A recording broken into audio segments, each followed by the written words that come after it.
Good morning, I'm Kathy Peterson and welcome to The Balancing Act. Today we're talking about the history of women in the Olympics, also why you should eat more chocolate, and some recipes you can cook with. And the Abs of Steel guy shows us some fitness moves to do in the great outdoors. That and more today on The Balancing Act.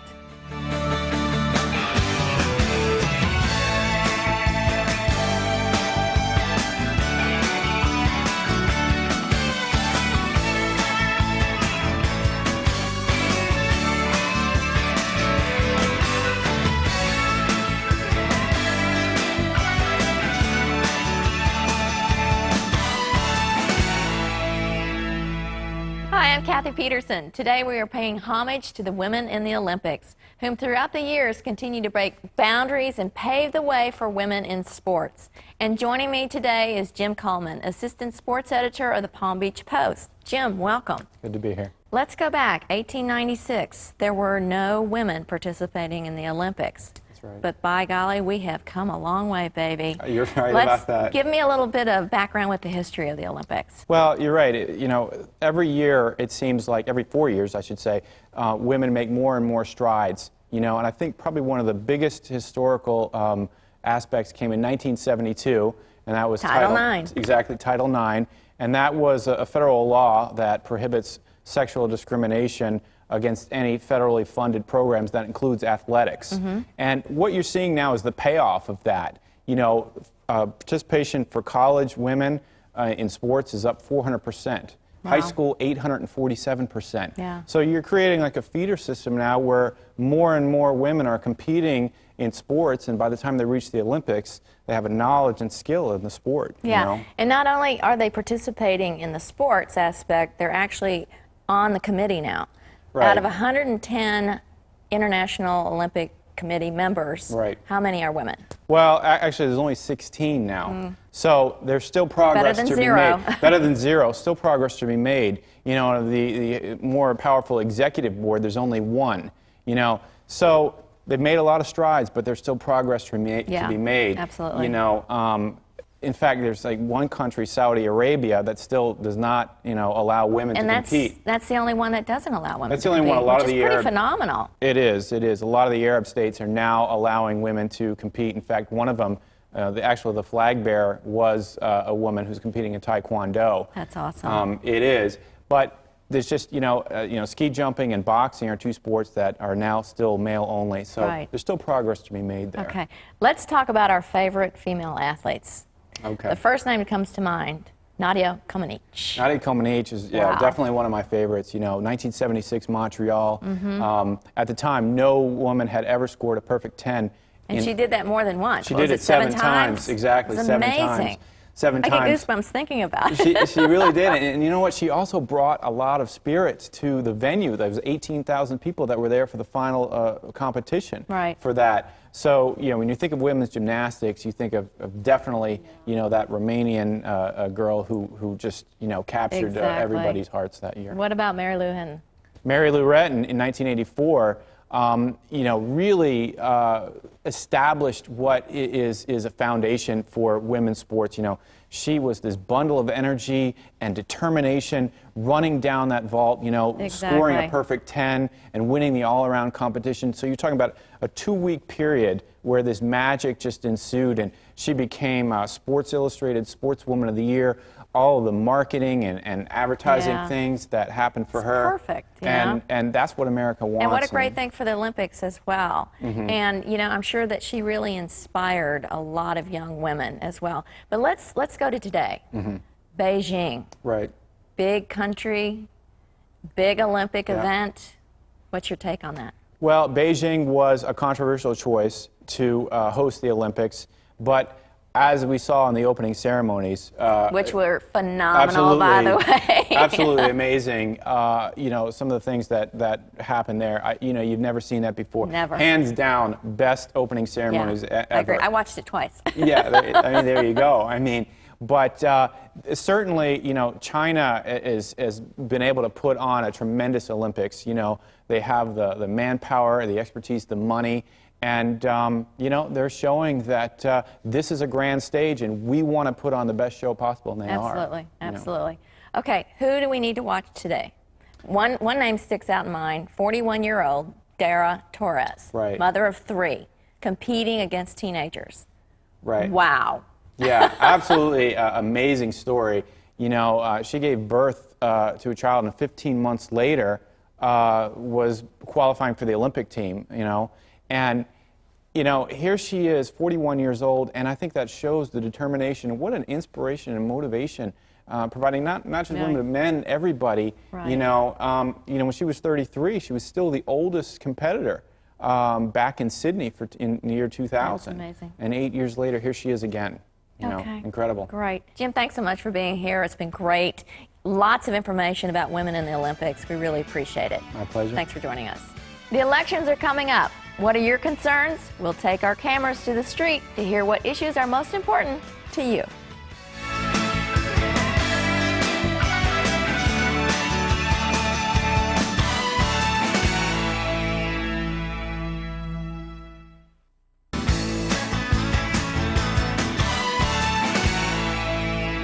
In 1789, the United States held its first presidential election.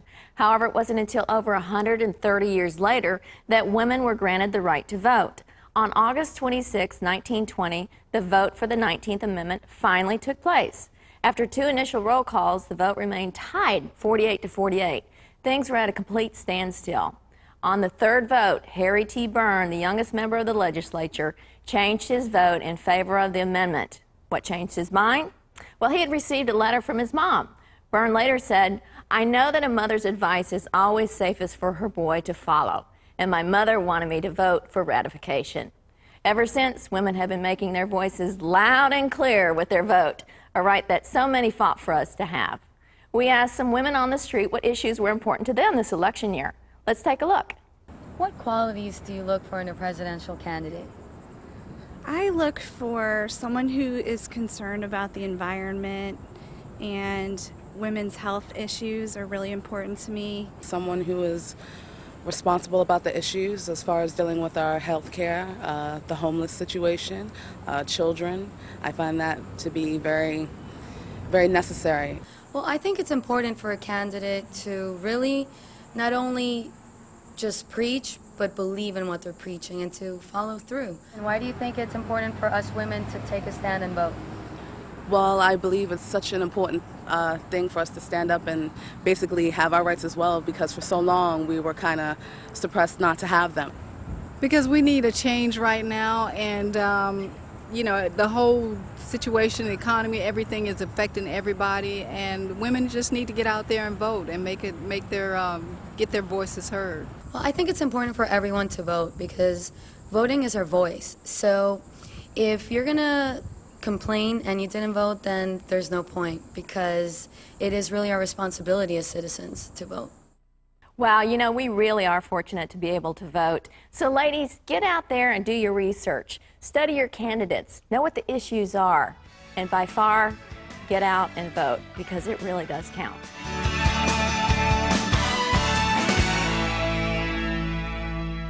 Well, he's one of People magazine's sexiest men alive, a clever cook, and has that great Australian accent women love. We got to interview celebrity chef Curtis Stone, and we talked to him about the benefits of organic foods, including chocolate. Do you know what the challenge is with cooking organic? That you're not going to be able to stop yourself from reaching into the bag and eating it before you get home. Organic food's just beautiful. I mean, to me, organic is normal. And anything that's not organic means that we have messed with it with chemicals, pesticides, all these horrible things that you really don't want in your food. So, you know, organics, it's how it should be. The whole organic movement's really expanded. It used to be just fruits and vegetables, and now you can get organic meat, you can buy organic wine, even organic chocolate. And my favourite's green and blacks, and it's beautiful. I mean, why would you want to put pesticides and chemicals into your chocolate, of all things, please? You know, whenever I shop, I always buy organic whenever I can. So I love to get good quality organic fruits and vegetables. And to me, it's more beautiful when there's a few blemishes and they don't all look so perfect. You know, that's how it grows. I suppose I was lucky enough to grow up with a mum who had a veggie garden at the back. So I'm used to veggies looking in a bit different shapes and sizes.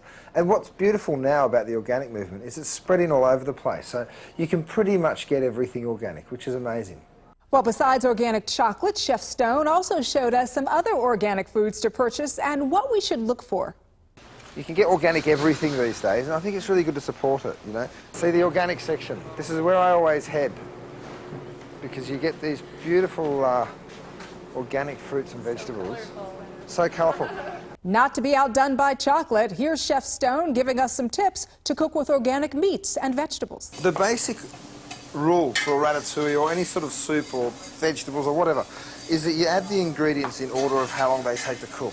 Curtis got to show off some of his chocolate entree recipes at the esteemed James Beard House.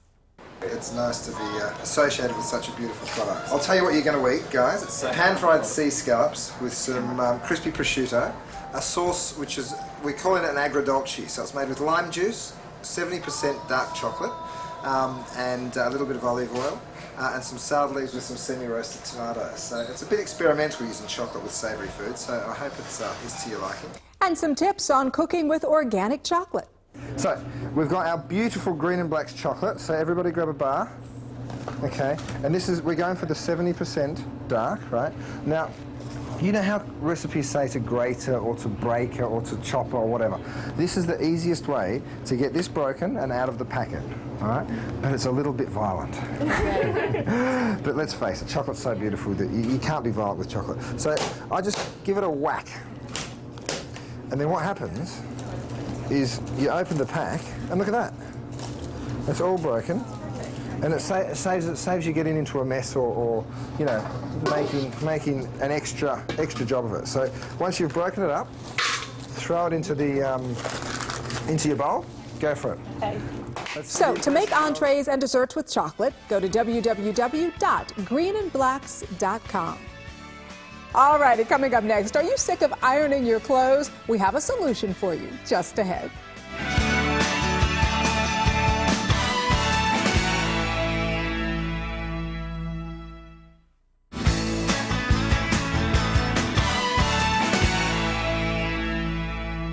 So who out there isn't time crunched? Finding time to iron and drop off and pick up everything at the dry cleaners isn't an easy task. We all know that. So what if there was a collection of clothing that was sophisticated, easy to care for, wrinkle-free, and full of style? Here today is Cher Canada, Senior Vice President of Stores for Chico's, to share an innovative line of clothing with us called Travelers. Welcome, Cher. Thank you for being with us. All right, now this may sound like a silly question because I already know the answer. Why do women love clothing so much? Well, that's a good question. When we look great, we feel great. There is nothing better than looking in the mirror in the morning and admitting to yourself that you look absolutely fabulous. Well, you know, one of the interesting things about Chico's, it's a very unique store. What kind of store is Chico's? Chico's isn't just a store. It was a place created for women to go to buy clothes that make them look and feel amazing, where they can get true and most amazing personal service, and they can be embraced by women who understand the female body after the age of 40.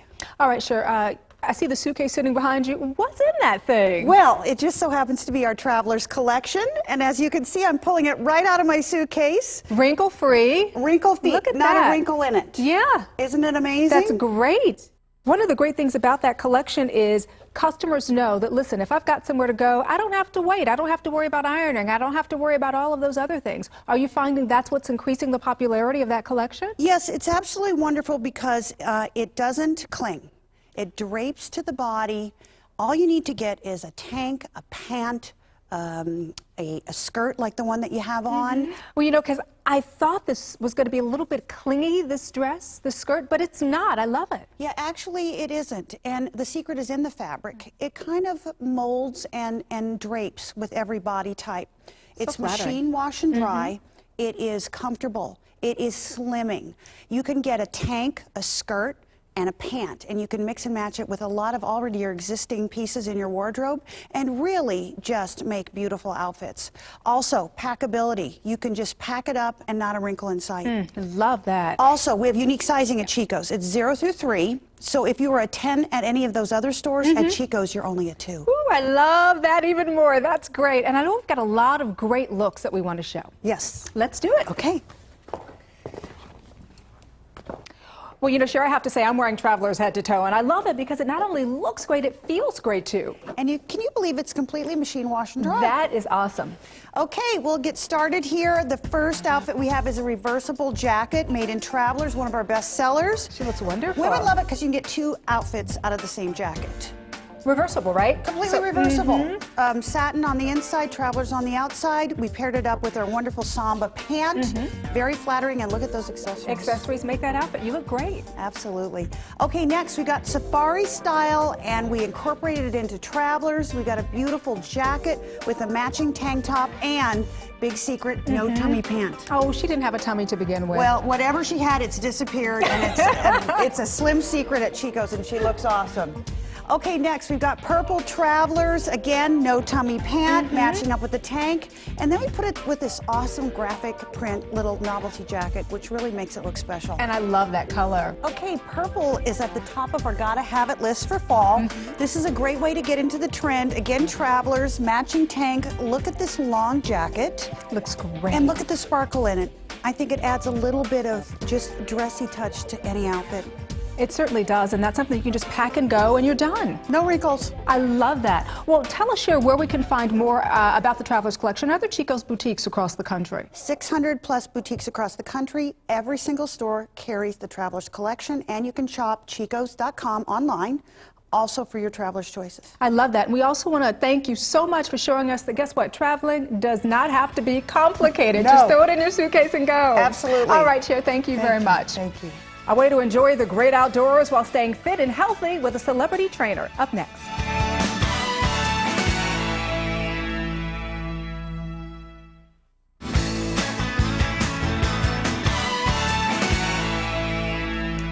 Well, you know as well as I do that high gas prices are forcing us to take our vacations closer to home. But a national park may be one alternative, if there's one near you, to have some fun and exercise with your entire family in the great outdoors. Here to help us find ways to enjoy the great outdoors in spite of the summer heat or physical limitations is Scott Cole. Hi, Scott. Hi, Danielle. Good to see you. And I'm here on the shores of Lake Michigan. It's beautiful out, and everyone should be out exercising. All right, Scott, it looks beautiful where you are. Tell us about your background in fitness and training. Yeah, I've been a trainer and fitness expert for 20 years or so, and have trained Hollywood celebrities. And I've also trained, people with chronic illnesses. And a friend of mine has Crohn's disease, worked with her. I've worked with arthritis, cancer patients, housewives, and, some of Hollywood's top stars. All right, don't be shy. We know you're the abs of steel guy too, right? I did. I was the abs of steel man. Hopefully they still show from time to time, I know that your personal client base includes a lot of stars like Christian Bale, Barry Manilow, Stephanie Powers. What's it like working with them, and do you have a favorite? It's fantastic, and of course, they're all my favorites. I worked with Christian for only a short time, just 1 month, training him for American Psycho, and we worked all kinds of things like I do with anybody else. Stretching, breathing, moving, some kickboxing, and got him really strong and ripped, and he ended up on the cover of Time magazine, and his career, you know where he is now, so he's doing great. I also know that you've been recognized for your work with HIV/AIDS and abused children. That really must be gratifying work as well. Tell us about it. Yeah, it is. I just saw the need very much to work with abused children. I worked with an organization called Free Arts for Abused Children, and then also with an organization called Strength for the Journey, which helped persons with HIV and AIDS kind of just live as normally as they could and get active. So let's go ahead and talk about exercising outside. I love your location. Tell me the benefit of doing exercise outside versus in the gym, which is where I normally do it. Just look, out here I'm breathing fresh, clean air, and I'm going to go back to my girls back here, breathing fresh, clean air and feeling the ground beneath your feet and just feeling exhilarated and getting out of your shell. So why did you pick a national park? What benefits do they have for inspiring fitness? Well, it's National Parks and Recreation Month, so the idea is to get outside and support our local parks. Get outside and breathe, you'll feel so much better. I've got the breath, we've got the cardio movement going on here. What are some of the exercises, Scott, you recommend when you're outside? I love to do Tai Chi and Qigong, and this is called Sinking the Chi. I recommend this for people who have stomach or intestinal issues. And then move on to some of the more intense things like what Sarah's showing. Let's do a double time, Sarah. A little cardio work. And the jury's out between cardio strength first. Just do what feels natural to you. Things like some gentle squats, some plies are great for strength. If you want to do that strength element first and then go into the cardio and then go into the stretching at the end, that's a great way to sequence it. Is there a website where we can go to get some more information and to purchase your videos? My website is scottcole.com, SCOTTCOLE.com, and lots of articles and information for everybody to read and hopefully glean some wonderful information so you can get outside and have fun like we're having out here. All right, Scott, thanks so much for all of that great information. We really appreciate it. Have fun out there and take me with you next time. Yes, thank you, Danielle. Have a great one and get out and enjoy your national parks. Did you know that by washing your car with a hose, you consume up to 60 to 200 gallons of water per wash? With only 3% of the Earth's water being fresh, and from that, less than 1% is okay for us to drink, every drop counts. So next time you wash your car, you can help save some water by turning off your hose when it's not in use. Most gallons of water are wasted as you leave the hose running while you soap. I'm Kathy Peterson, and thanks for joining us today on The Balancing Act. Join us tomorrow for tips about taking vitamins, activities to do with your kids, and how to keep your brain healthy all your life. See you tomorrow. Air travel for The Balancing Act provided by Southwest Airlines.